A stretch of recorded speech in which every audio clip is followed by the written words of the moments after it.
दरियाबार की शहजादी की कहानी। उस सुंदरी ने कहा कि काहिरा के निकट दरियाबार नाम का एक द्वीप है। उसका बादशाह सब प्रकार से सुखी था, लेकिन उसे संतान होने का बड़ा दुख था। वर्षों की प्रार्थना और सिद्धों के आशीर्वाद से उसके यहाँ एक पुत्री जन्मी। मैं ही वह अभागी हूँ। मेरे जन्म पर मेरे पिता ने बड़ा समारोह किया। मैं बड़ी हुई तो उसने मुझे सारी विद्याओं और कलाओं की शिक्षा दिलवाई। उसने मुझे राज्य के प्रबंध की स्वयं शिक्षा दी। उसका विचार यह था कि उसकी मृत्यु के बाद मैं ही राज्य की उत्तराधिकारी बनूं। एक दिन मेरा पिता शिकार खेलने गया। उसने एक हिरन के पीछे घोड़ा डाल दिया और अपने साथियों से बिछड़ गया। शाम हो गई, लेकिन हिरन हाथ नहीं आया। मेरे पिता एक पेड़ के नीचे जा बैठे और सोचने लगे कि राजधानी को किस प्रकार वापस जाएं। रात होने पर उसने देखा कि गहन वन के बीच एक जगह से प्रकाश आ रहा है। वह उधर चला गया। उसे आशा थी कि यह प्रकाश किसी गांव से आ रहा होगा, लेकिन काफ़ी दूर चलने के बाद उसने देखा कि प्रकाश एक विशाल भवन से आ रहा है। वह उस ओर बढ़ा तो देखा कि घर में एक लंबा चौड़ा हबशी बैठा मांस खा रहा है और हड्डियां उठाकर उसने शराब पी रहा है। उसने यह भी देखा कि पास ही में एक अति सुंदरी स्त्री बैठी है, जिसके हाथ बंधे हैं, और उसके पास ही 2-3 वर्ष का एक लड़का बैठा है। मेरे पिता को उस स्त्री पर दया आई और उसने इरादा किया कि हबशी को मारकर इस सुंदरी को छुड़ाऊं। वह अवसर की प्रतीक्षा से खड़ा रहा। हबशी जब आधा बैल खा चुका और सारी हड्डियों की शराब पी चुका तो स्त्री से कहने लगा, ओ मनमोहिनी, तू कब तक मुझसे अलग अलग रहेगी और कब तक मेरी इच्छा पूरी नहीं करेगी? तू यह तो देख कि मैं तुझसे कितना अधिक प्रेम करता हूँ और कैसे तेरे ही ध्यान में मरता हूँ। मुझे भी चाहिए कि मुझसे इसी तरह प्रेम करे। स्त्री ने कहा, दुष्ट जंगली, क्या बकवास लगा रखी है? मैं और तुमसे प्रेम करूँगी। पहले अपनी सूरत आईने में देख। तू मुझे बराबर दुख दे रहा है। तू चाहे इससे भी अधिक दुख मुझे दे, लेकिन मेरी जान भी ले ले तो भी मैं तेरी ओर मुँह करके थूकूंगी भी नहीं। हबशी यह सुनकर क्रोध से पागल हो गया। उसने उठकर बाएं हाथ से स्त्री को पकड़ा और दाहिने हाथ से तलवार निकालकर उसका सिर काटने को उद्यत हुआ। इतने ही में मेरे पिता का छोड़ा हुआ तीर उसकी छाती में घुस गया और वह मरकर गिर पड़ा। मेरे पिता ने अंदर जाकर सुंदरी की रस्सियाँ खोली और उससे पूछा कि तुम कौन हो और कैसे इस राक्षस के हाथ पड़ी। उसने कहा, यहाँ से कुछ ही दूर सरासंग नामी एक कबीला रहता है। उसके निवासी अर्धसभ्य हैं। वहाँ का बादशाह मेरा पति है। यह दुष्ट हबशी जिसे अभी तुमने मारा है मेरे पति का दरबारी था। यह मुझ पर बहुत दिनों से मुग्ध था। यह बराबर मुझे भगाने की ताक में रहता था। एक दिन मेरे पति को असावधान देखकर यह मुझे और मेरे इस बच्चे को ले भागा। यहाँ लाकर उसने मुझे बांध रखा और रोजाना चाहता था कि मेरे साथ यह शादी कर ले। अभी तक भगवान ने कुछ ऐसी कृपा की कि यह मुझ पर हाथ न डाल सका। आज यह तुम्हारे हाथों मारा गया। मेरे पिता ने कहा, फिक्र ना करो, मैं दरियाबार का बादशाह हूँ। मैं तुम्हें अपने महल में ले जाऊँगा। तुम जितने दिन चाहना वहीं रहना। सुंदरी ने यह मान लिया। दूसरे दिन मेरे पिता उस और उसके बालक को लिए हुए चल दिए। कुछ देर में मेरे पिता के छूटे हुए साथी भी मिल गए। उन सभी को इस गहन वन में ऐसी सुंदरी को देखकर आश्चर्य हुआ। साथ ही वे बादशाह को देखकर खुश भी हुए। बादशाह ने विस्तार पूर्वक उन्हें बताया कि किस तरह यह युवती हबशी के पंजे से छुड़ाई गई बादशाह के साथियों में से एक ने स्त्री और दूसरे ने उसके लड़के को अपने पीछे घोड़े पर बिठा लिया और कुछ दिनों में पूरा काफिला राजमहल में जा पहुंचा। मेरे पिता ने एक बड़ा और सुंदर महल उस स्त्री को दे दिया। उसने उसके पुत्र की शिक्षा का भी प्रबंध कर दिया। 1 वर्ष तक उस स्त्री ने अपने पति की राह देखी, किंतु उसका कुछ भी समाचार नहीं मिला तो उसने निराश होकर और मेरे पिता को रिझाने लगी। वह उससे पहले ही आकृष्ट था, इसलिए दोनों का विवाह हो गया। वह बच्चा भी कुछ वर्षों में सजीला जवान हो गया। वह सारी विधाओं और राज संचालन आदि में भी प्रवीण हो गया। मेरे पिता और दरबार के सारे लोग उसे बहुत पसंद करने लगे। सबकी राय हुई कि उस जवान के साथ मेरा विवाह कर दिया जाए और मेरे पिता के बाद राजगद्दी उसी को मिले। मेरे पिता भी इससे सहमत हो गए और वह नौजवान अपने भविष्य की कल्पना में मग्न रहने लगा। लेकिन मेरे पिता ने शादी की एक शर्त यह रखी कि वह फिर किसी अन्य स्त्री से विवाह नहीं करेगा। मुसलमानों में 4 विवाह तक जायज़ है, इसलिए यह शर्त उसे अपमानजनक लगी और उसने यह शर्त अस्वीकार कर दी। विवाह ना हुआ। वह इस बात से बहुत नाराज हुआ और बदला लेने के लिए षड्यंत्र करने लगा। एक दिन अवसर पाकर उसने मेरे पिता को मार डाला और मेरी हत्या के इरादे से मेरे महल में आया। लेकिन हमारे मंत्री ने मुझे पहले ही एक गुप्त मार्ग से निकाल लिया था। मंत्री ने एक मित्र के घर रखा। 2 दिन में एक जहाज के कप्तान से बात करके मुझे ऐसे बादशाह के देश की ओर रवाना कर दिया जिसका राजा मेरे पिता का मित्र था। जहाज चला तो सब ठीक ठाक था, किंतु कुछ दिनों के बाद ऐसा तूफान आया जिसे देखकर कप्तान और नाविक तक गस खाकर गिर पड़े। कुछ ही देर में जहाज के टुकड़े टुकड़े हो गए और उसमें से सब लोग डूब गए। लेकिन मुझे एक तख्ता मिल गया जिस पर मैं बैठ गई और एक दिन बाद किनारे आ गई। किंतु मुझे यह नहीं मालूम था कि भगवान ने और दुख देने के लिए मेरी जान बचाई है। मैं किनारे लगी और मैंने भगवान को धन्यवाद दिया। मैं बहुत देर तक तलाश करती रही कि शायद मंत्री या जहाज का कोई अन्य व्यक्ति मुझे जीवित मिल जाए, लेकिन ऐसा नहीं हुआ। मैं अपने पिता की याद करके और उस निर्जन स्थान में अपने को निबट अकेला पाकर रोने लगी और सोचने लगी कि समुद्र में डूब मरूं। इतने में मैंने अपने पीछे कई मनुष्यों और घोड़ों की आवाज़ सुनी।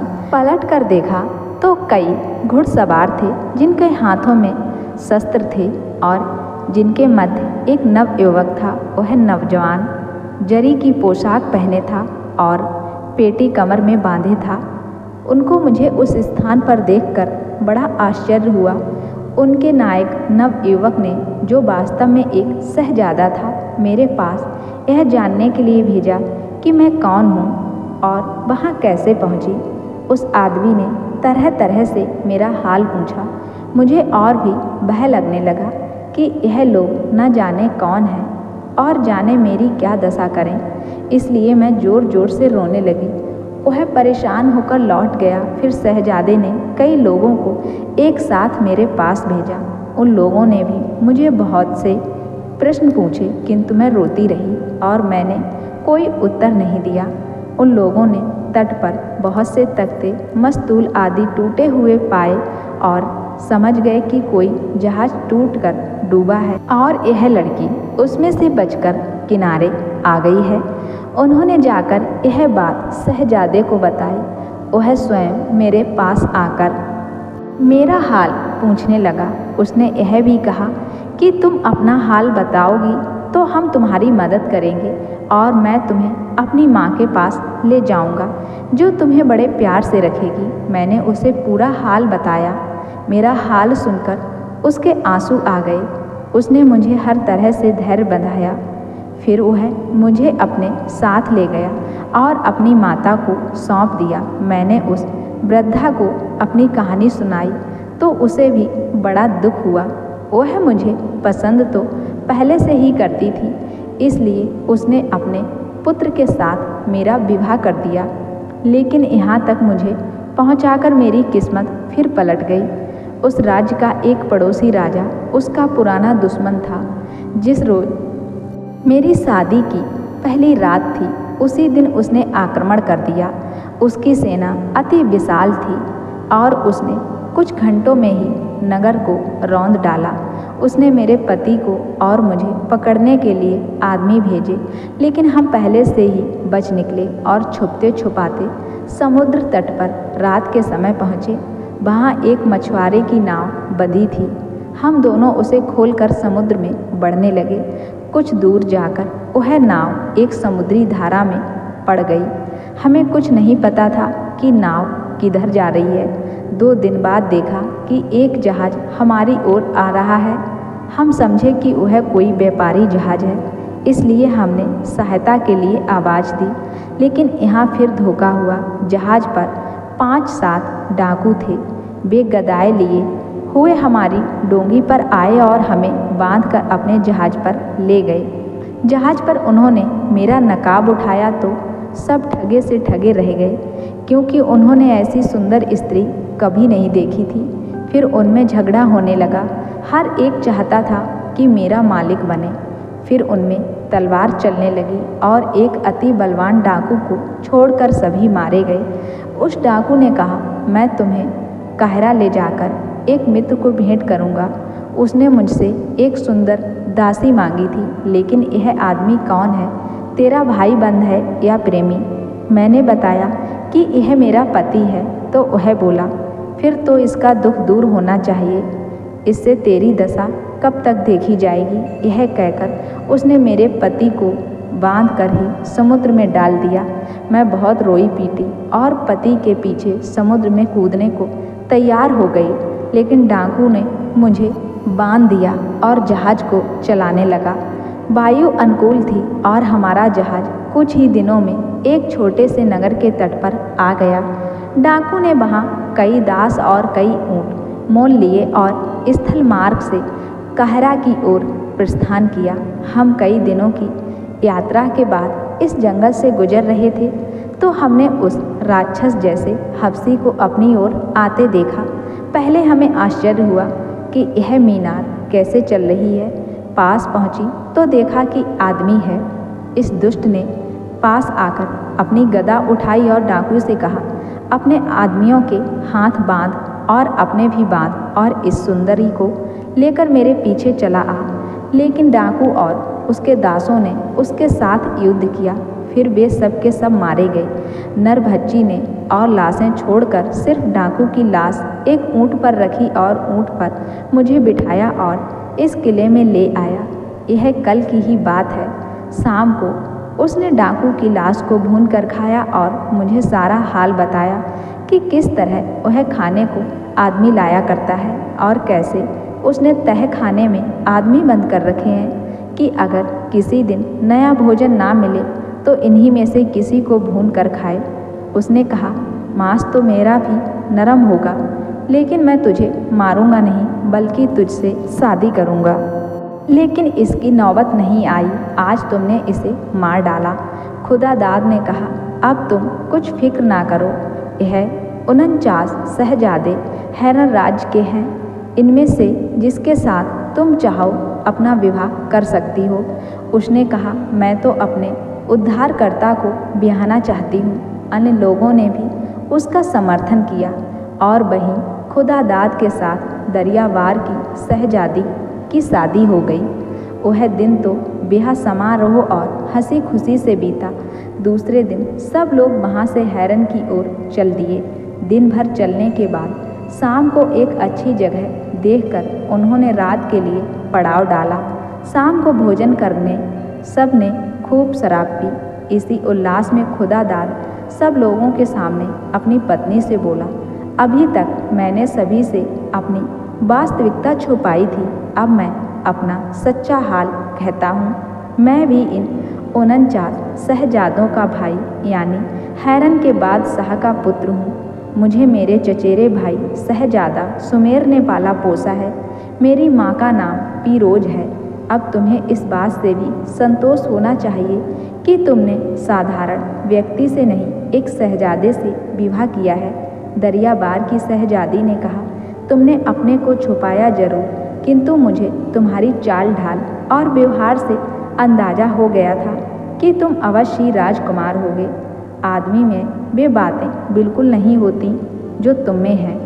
खुदादाद के सौतेले भाई यह सुनकर प्रकटतः तो बड़े प्रसन्न हुए, लेकिन उनके दिलों में बैर की आग सुलगने लगी कि हम इसे यहीं खत्म कर दें। इस पर सारे शहजादे सहमत हो गए। उन्होंने रात को खुदादाद के खेमे में घुसकर उस पर गदाओं की चोटें की, और जब वह बेहोश हो गया तो स्वयं सारे ऊंट और सामान लेकर रात ही रात हैरन की ओर रवाना हो गए।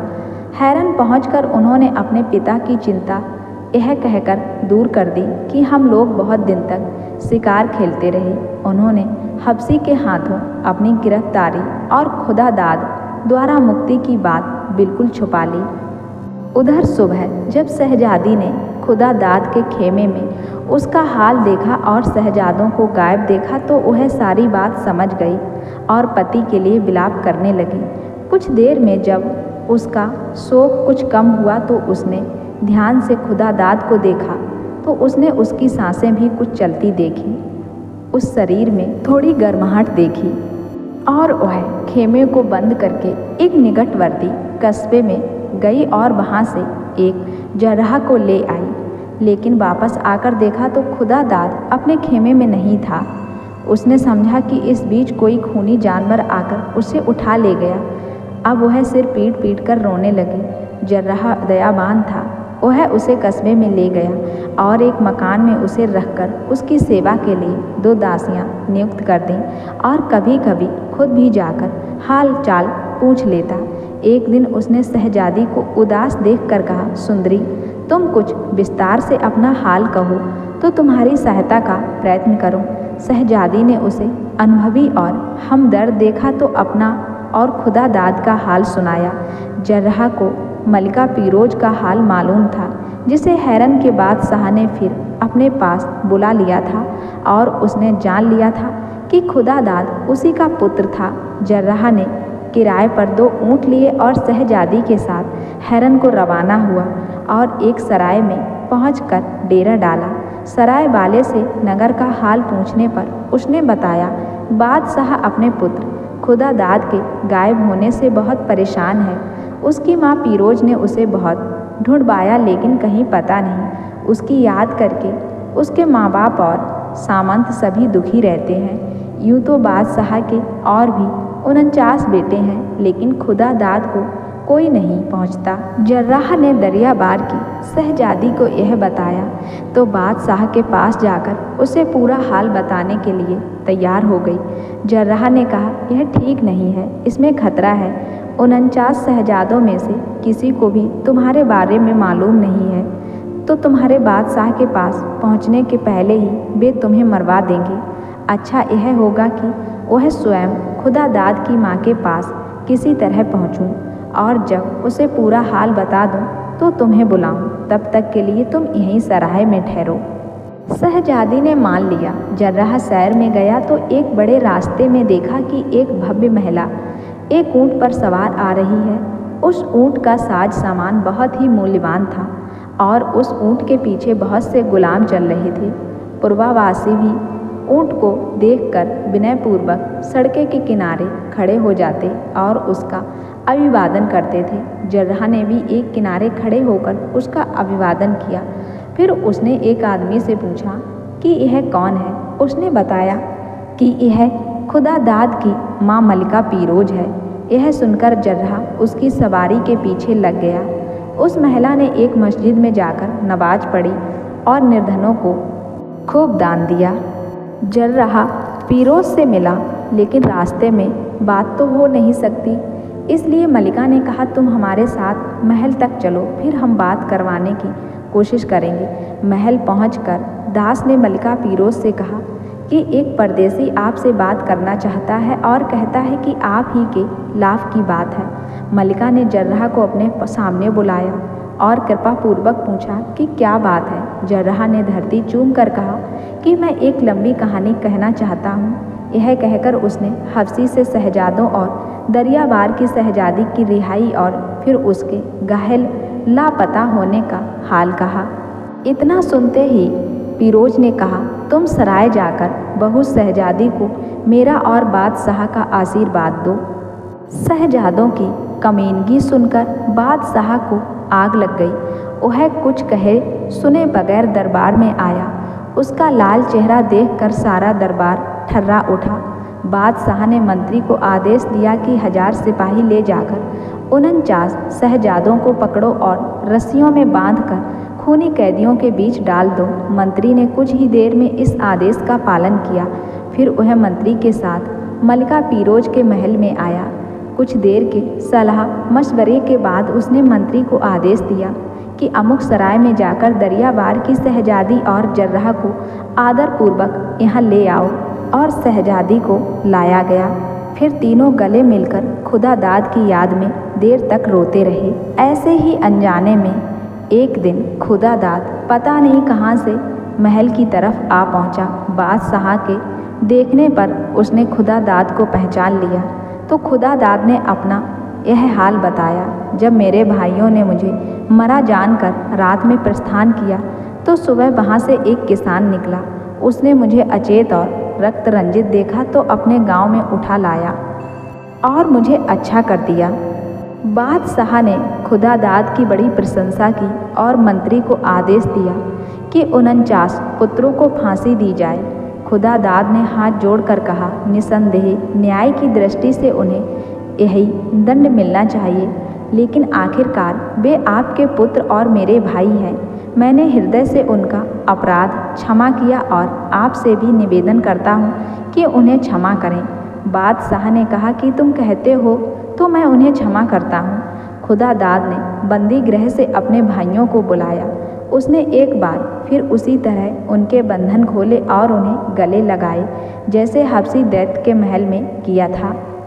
बादशाह ने खुदादाद को उसी समय इमराज और राज्य का स्वामी घोषित कर दिया। उसने जर्राह और खुदादाद के सहायक किसान को अपार धन संपदा देकर विदा किया और खुदादाद के सैनिकों को भी इनाम दिया और दरियावार की शहजादी की खुदादाद के साथ शादी की। अब दरियावार की शहजादी खुदादाद की मलिका बनकर रहने लगी और खुशी से जीवन अपना जीने लगी।